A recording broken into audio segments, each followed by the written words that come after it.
เวลาถึงออกเข้ากาเพราะเราจะให้ทุกคนรักษาความสงบในเราจะเข้าสู่การเรียนของเรา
ก่อน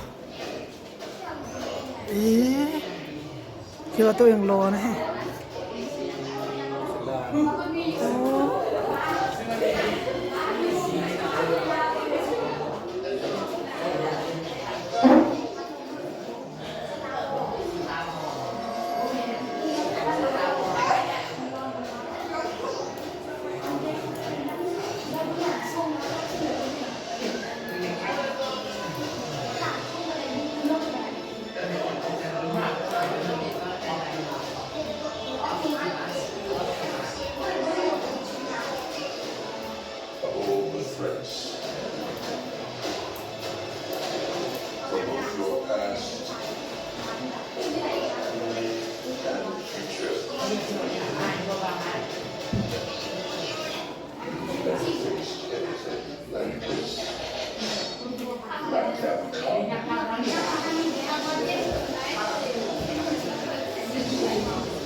โอเคทุกคนในเบิ้งวิดีโอแล้วเนาะแล้วกูมีคำถามเขาเบิ้งวิดีโอนี้ได้แนวไหนวิดีโอนี้มันอยู่ในคอมพิวเตอร์ของกูบอก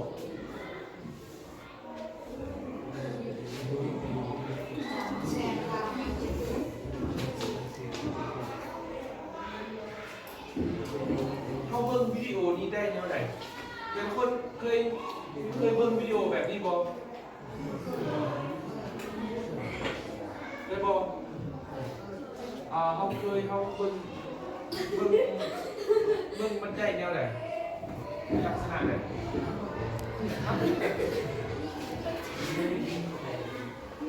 เข้าไปก็เบิ้งเข้าใส่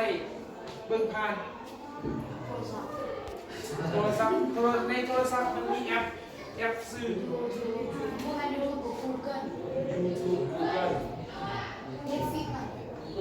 Netflix เขาก็เบิ่ง Netflix บ่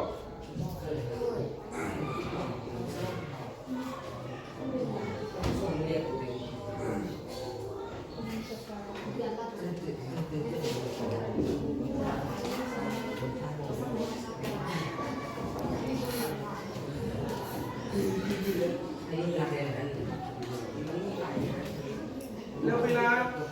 ลาเขาเบิ่ง YouTube Netflix เขาต้องใช้ Wi-Fi อินเทอร์เน็ตโอเคมี Wi-Fi มีอินเทอร์เน็ต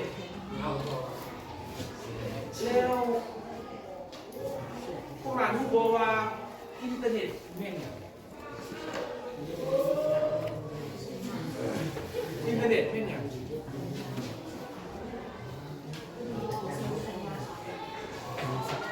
มีอะไรพูดอะไรว่าอินเทอร์เน็ตเป็นอย่าง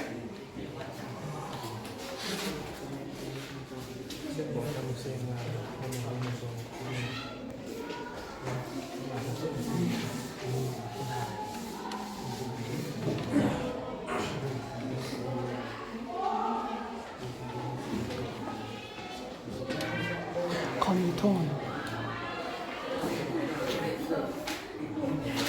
อ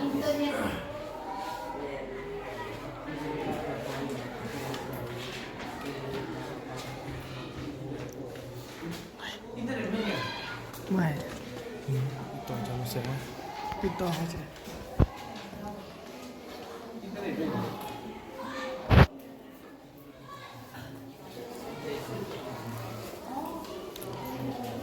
ทำเสียงหักคุณบอกว่ายืนห่างเลย เอาสมองมัน ประมาณนี้ เราขอเป็นเสียงให้มันไทยเป็นเข้าโมงก้มขึ้นแล้วไปขึ้นเหมือนทำ มีผู้ใดว่าได้แล้วว่าอินเทอร์เน็ตเป็นอย่างให้พวกเขาเปิดไปเพิ่มบทที่5บทที่5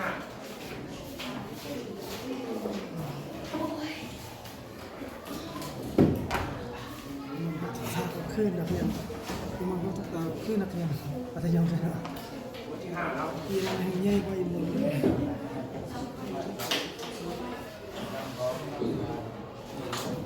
เฮียนที่จะได้กับมีเลย 4, 5, 6, 7, 8, 9, 10, 11, 12คน ผมว่ามัน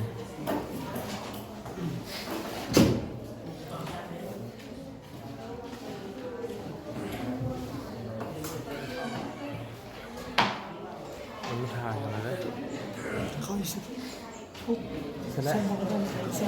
คนละ แบบมันหักหัวเราเลยมันเสียใจ ใช่เหรอมันดึงออกมา มันเสียใจ เนื้อไปตัวหนังมาก เวลาจังหวะมันมาไปยังสมองเรา มันมาอย่างนี้เลยเอา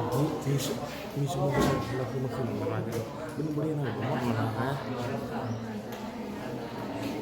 นี่ก็เดือน3เลยขนาดเดือน4ผมได้แค่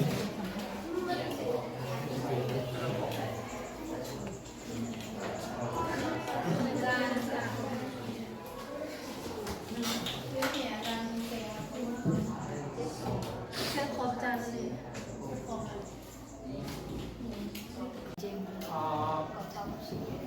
จะไหน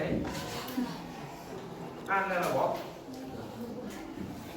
อยู่ในคำอธิบายเกี่ยวกับคำว่าอินเทอร์เน็ตอยู่ในหันว่ามีบนใดสนใจอยากจะถามบอกมีบนใดบ่พอใจ มันเซ็ตคอมมาผมมาสอนอีนี่ไปนี่สุดๆชักมันตัว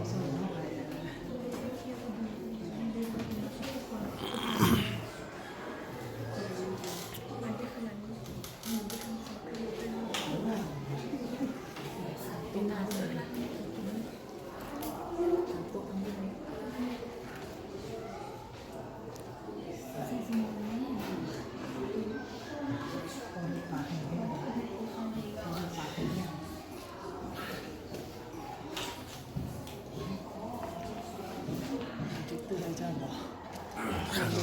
คนรู้หลา ครับ น้อย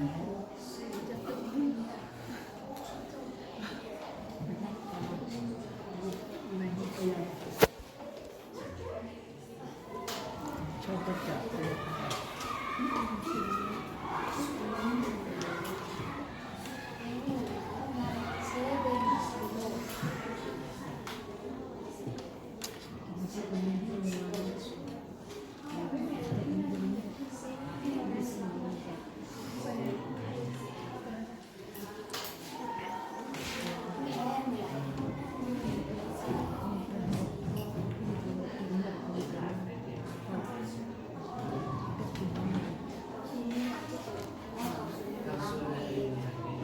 มันตอบมันคิดเท่าไหร่ชู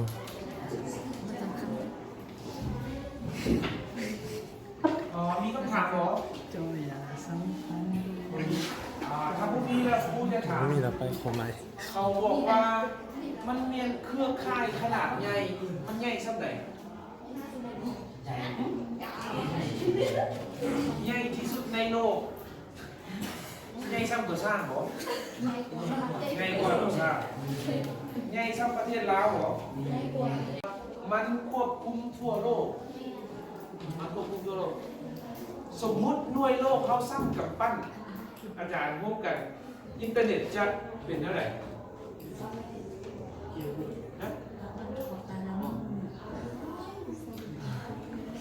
นะสมมุติว่าหน่วยโลกผู้คนหน่วยโลกที่เราอยู่ปัจจุบันนี้มันใหญ่หลายสมมุติว่ามันใหญ่ซ้ำกับปั้นนี้และอินเทอร์เน็ตจะเป็นลักษณะแบบไหนฮะอินเทอร์เน็ต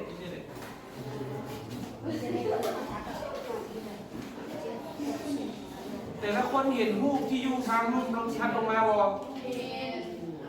เห็นบ่ลักษณะอินเทอร์เน็ตมีลักษณะแนวไหน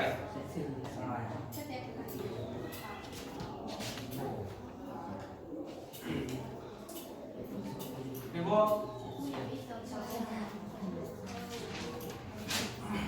มันจะกวมอยู่ถึงหน้าโลกเอาคำว่าอินเทอร์เน็ตหมายความว่ามันเป็นเครือข่ายซึ่งเกิดจากการเชื่อมต่อของเครือข่ายคำว่าเครือข่ายมันเป็นคือกันกับตานางฉะนั้นเขาจึงใช้ชื่อมันว่าเน็ตอินเตอร์เน็ตย้อนมันเป็นเครือข่าย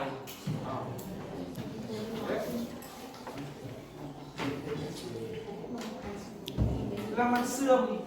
เขาบอกว่ามันเสื่อมอุปกรณ์ครับทั่วโลกมีผู้ใดมีโทรศัพท์เด้ผู้ใดมีโทรศัพท์ไหมนี่มีบอกมีบอก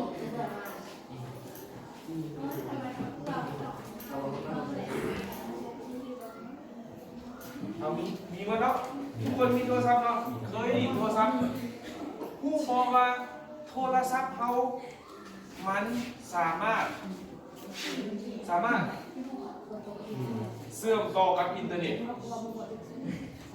สมมุติว่าโทรศัพท์เขาบ่มีสัญญาณเขาแอดได้เขามีสัญญาณ เอาแล้วสมมุติว่าโทรศัพท์เขาเบิ่ง YouTube บ่ได้เขา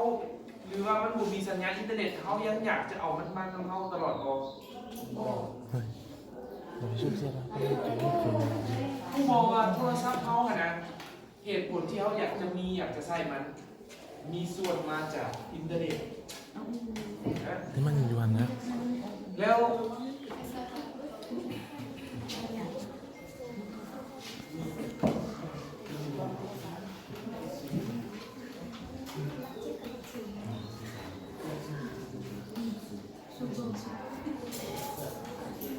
อ่านครับนี่จะมีตัว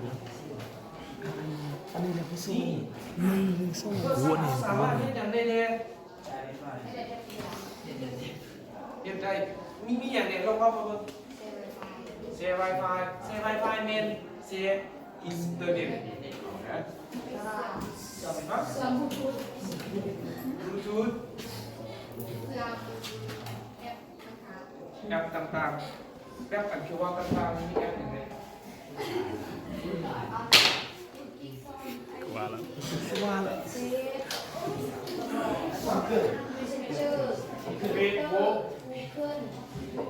Facebook YouTube Twitter ไอ้ตัวเก่งมันคิด WhatsApp โป้เนาะ Instagram แสดงว่าอันนี้มันรู้นะ เลยเยอะนะ รู้เยอะนะมาเลย ใส่ดีไปจัง ครับจะ เปลี่ยนกันมือ เมื่อยนี่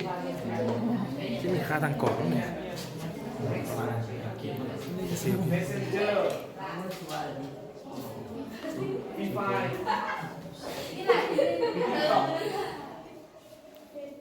เฟซบุ๊ก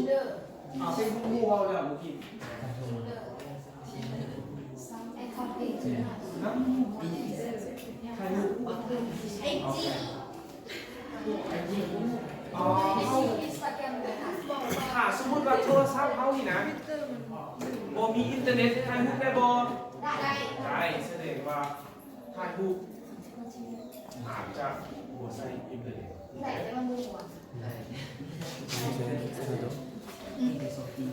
มันไม่มี ตัวชั่วโมงมัน เขาฟูเซนในกลุ่มกูก็มีตาอ่านนี่ ขนาดตัว เดี๋ยวนี้พวกบอกว่าอินเทอร์เน็ตมีความสำคัญหลาย พวกร้านควรจะเข้าใจว่าจะใช้มันเท่าไหร่ย้อนยังย้อนว่าสิ่งที่ว่าพวกร้านเบ้ามานี่เป็นสิ่งที่พวกร้านมักรีดเป็นบ่มักรีดแล้วมันจำเป็นจะต้องได้ใช้อินเทอร์เน็ตถ้าพวกมีอินเทอร์เน็ตใช้บ่ได้ย้อนว่าวิดีโอสมมติว่าตัวอย่างว่าวิดีโอที่เราเบิ่งเมื่อกี้บ่ได้อยู่ในโทรศัพท์เราหัวมันอยู่ต่างประเทศหรืออาจจะอยู่เวียงจันทร์หรืออาจจะอยู่สิงคโปร์รู้จักสิงคโปร์บ่อาจจะอยู่อเมริกาแต่เขาเบิ่งผ่านโทรศัพท์เขาได้เมื่อกี้แต่ละคนเบิ่งทรานส์ฟอร์เมอร์เห็นบ่วิดีโอเกี่ยวกับทรานส์ฟอร์เมอร์มันถือบันทึกอยู่เซิร์ฟเวอร์ของ YouTube และเขาเบิ่งมันผ่านโทรศัพท์โดยอาศัยอินเทอร์เน็ต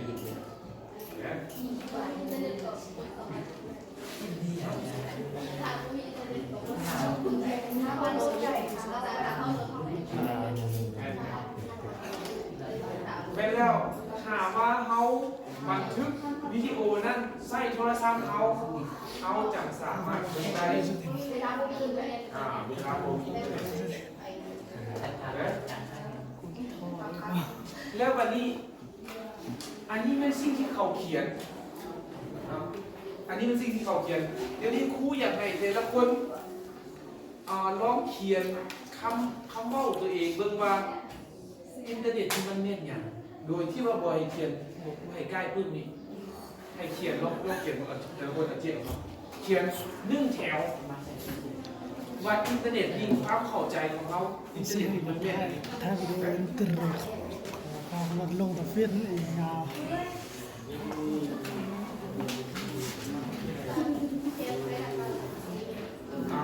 เขียนเส้นรุ่งมาเดี๋ยวครูจะเบิ่ง ก็จะเป็น เขา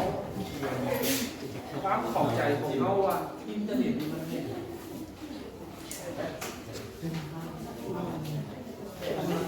ตัวนี้เกี่ยวกับเรื่องนี้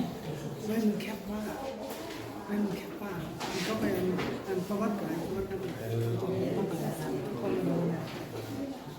ไอ้คนนั้นซื้อส้มตะกี้ให้คุณชมเป็นไหม เอามาเข้าเลยจะช่วยเรา มันเหรอแต่เสียงเป็นมาขาดหน่อยยืนลง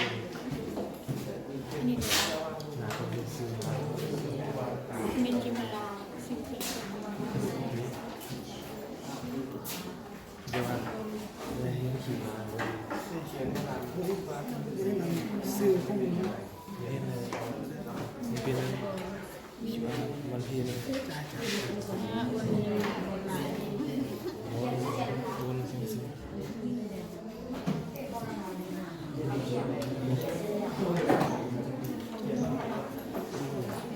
เขียนว่าร้านที่ว่าส่วนใหญ่จะเป็นแต่ร้านเอาเขียน มันดี ก็ มากครับ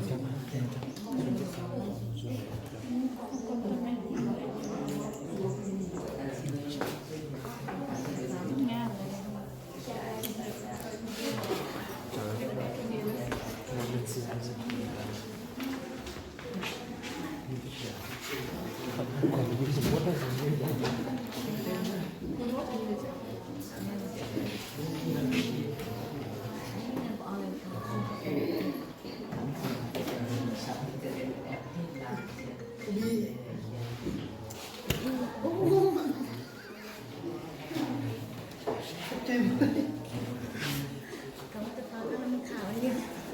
ก็ระวังเขาให้ไปเรียนดังให้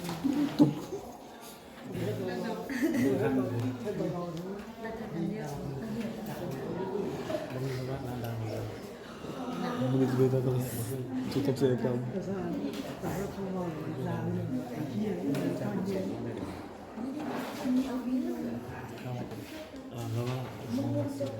แล้วมาทางมาดีจ้ะ จะต้องเข้าเราสิโอเคเดี๋ยวจะน้อยจานรวมเลย เรา นี่จันมีชั่วโมงเข้าอันฉันคิดว่าขึ้นว่าจะไปทางทันเชื่อห้าหรือต่อไปจ้ะ เราจะเอามาอื้อมาฝากเลย ช่องโกวันศุกร์เขาได้มาฟังแล้วสอนอาจารย์ให้อาจารย์ พักนี้เราซ่อนอื้อ tu sais comme une tu sais comme une je vais ใช่ไหมหมดเจ๊เขาต้องคอยนะเขาให้จะตัวตัว chắc đi tìm mà tốt chẳng có gì trong con coi đây chắc đi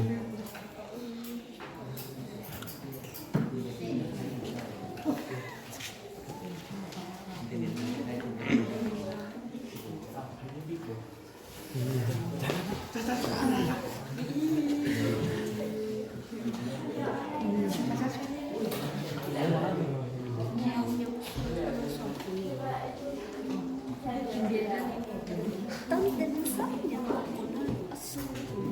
làm nào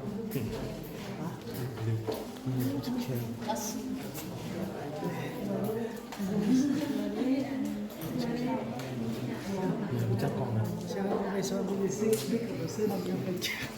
big big cup nâng po lắm bây giờ mình sẽ biết là mình sẽ làm gì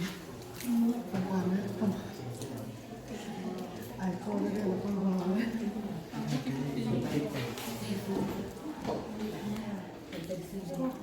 hơi dù bị thế mẹ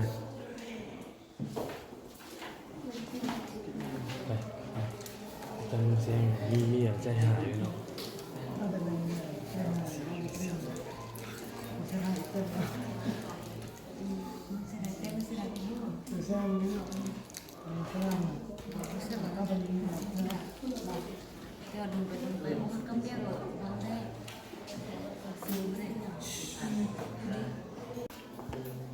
Nghe đây là bò là con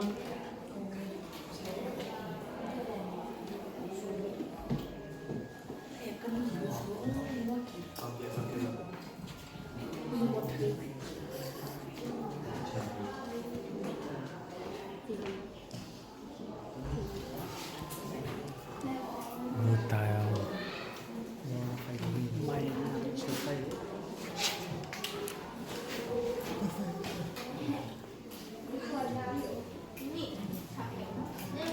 คำว่าผู้ใดเขียนแล้วเราผู้ชายออกมาอ่านเธอละคนเธอละคน ร้านคนแรกคือ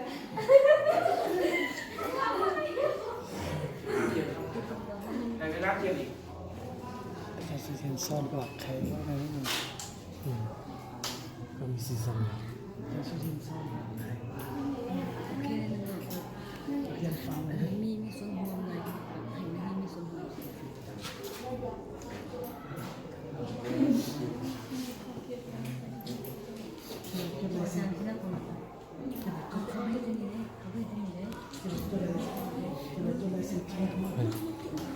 thì chúng ta sang kiến càng sẽ cái đàm đã chắcคิดเลยสมองวันที่ผมว่าเปลี่ยน ตัวพามัน มันเหมือนการใช้กระดานมันมีซ้อนซ้อน การใช้กระดานเราสังเกตไปแล้ว โอเคเขียนได้สำเร็จก็บ่เป็นหยังเนาะผู้ชายออกมาอ่านเธอคนทุกคนเด้อเอ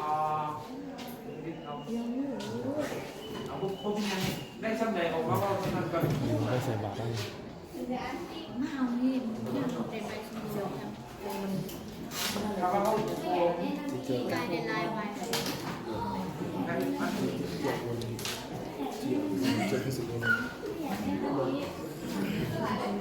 ยวเราตั้งใจครับพูดเลยเด้อ เล่นสนุกเลย หมอบอกดังๆว่าจะทำ เป็นก็ขายการซื้อการรถของมุหากับแต่รุ่นแรกของมุว่าสมของมุหากับเรื่องเกี่ยวกับเขา CD อ๋อโอเคเข้าใจ das ist das von der กัสไปไป so the one ได้สำเร็จก่อ โอ้ น ยเจ็ดสิบมันจังหรอเปลี่ยนมาเจ๊เจ๊ หลายที่นาโลที่สามารถเชื่อมต่อกับอุปกรณ์หลายอย่าง โอเคได้ยินบ่ เย็น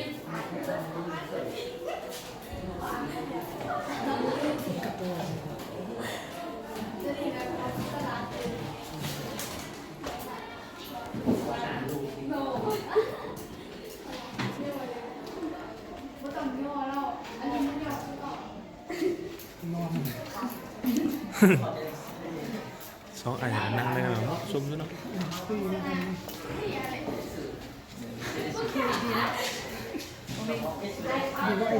เป็นรอบาดแผล เมาดังๆนั่น อินเทอร์เน็ตเป็นเครื่องที่ใหญ่ที่ลงผู้ไปทั่วโลกและสามารถเชื่อมต่อกับโทรศัพท์มือถือมันสุดท้ายอยู่ดี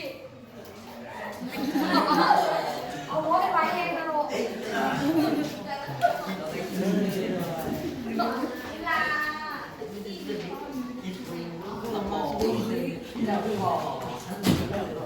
เดี๋ยวถึงขั้นก่อน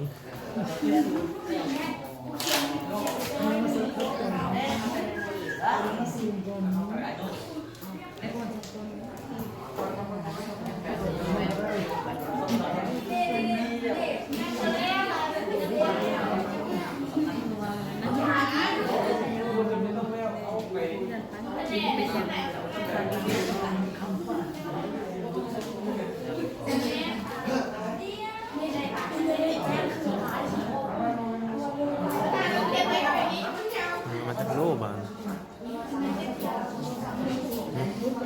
มันจากโลบาง80มอนบาง60โอเค อินเทอร์เน็ตเป็นเครือข่ายขนาดใหญ่พวกเขาใส่การขอลงแรงใส่เพื่อบันทึกวิดีโอและดาวน์โหลดแอปพลิเคชันต่างๆและใส่ในการส่งข้อมูลข่าวสารต่างๆจากที่ไปหาที่นั่นเนี่ยมันอาจารย์จะสอนวิชาวิทยาการใช้ทักแอปพลิเคชันอิ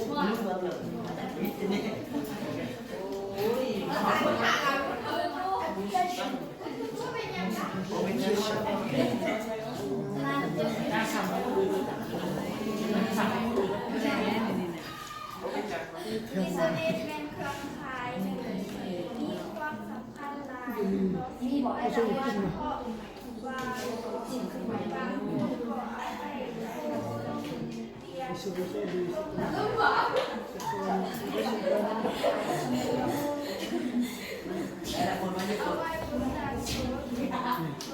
เขาทำเอาบนรายงานไหม ไปโอ้ยซาอยู่นี่ เรื่อง รูเลียสุด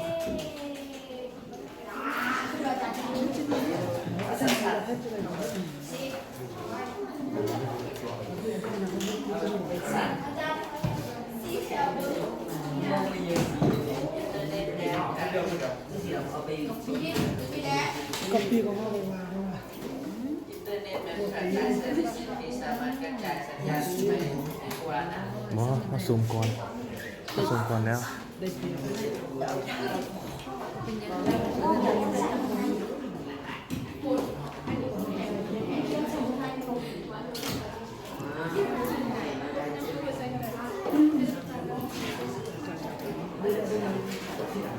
FC แล้ว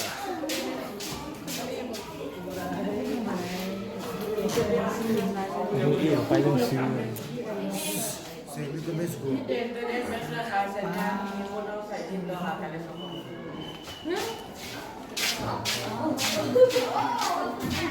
อ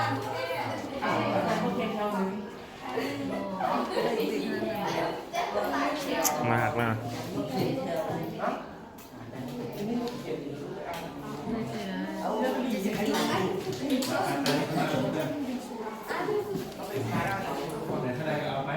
แม่คนกินคนหอม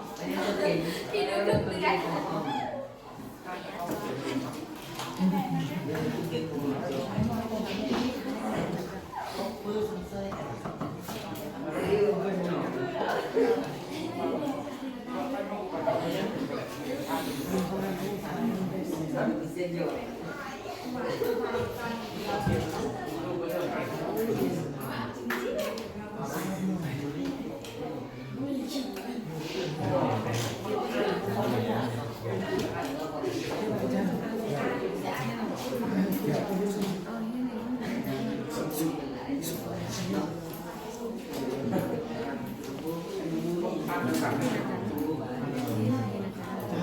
เฮ้ย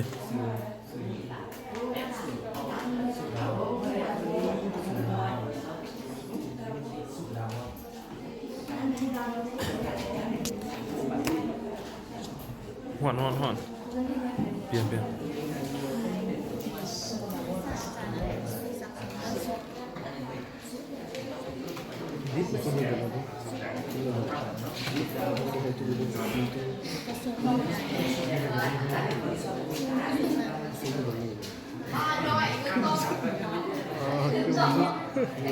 เด็กเป็นเสื้อขายของสัญญาณของรูปงานของลูกและคนเราใส่เสื้อของแอปที่ใส่อินเทอร์เน็ตต่างๆใช่แล้วผมอ่านเลย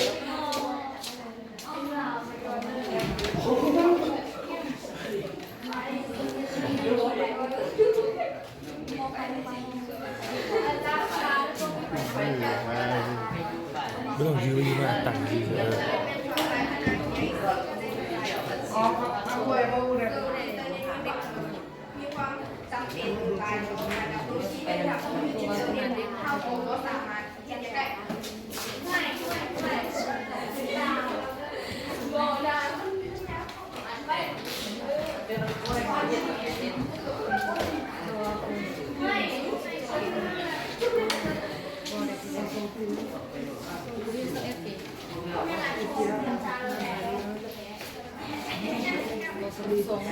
อินเทอร์เน็ตเนี่ยผ่านเป็นที่กระจายไปตัวเรามั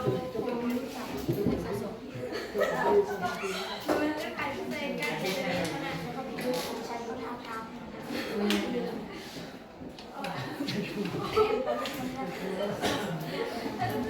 ที่สามารถดินในเวลาที่มีดินเป็นก็ขายได้แต่เนี่ยจะได้เข้าไปแน่นอน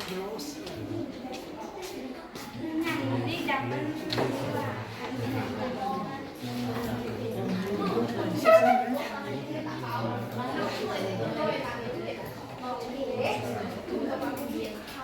โอเคเอาส่งเสริมทุกคนเอง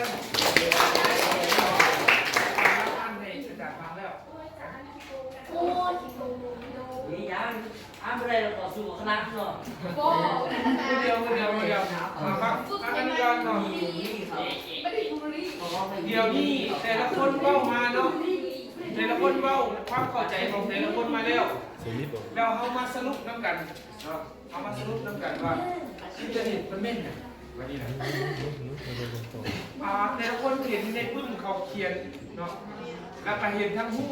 เห็นทั้งที่เขาเขียนอยู่ในปึ้มแล้วก็ได้อธิบายในสิ่งที่ตัวเองเข้าใจออกมาวันนี้เขามาสั่งรวมน้ำกันว่าอินเทอร์เน็ตมันแม่นเนี่ยงูเขาบอกว่ามันเมนเครือข่ายอยู่เชิงหนาโลกเห็นแล้วอินเทอร์เน็ตมันเมนเครือข่ายมันเป็นคือกันครับ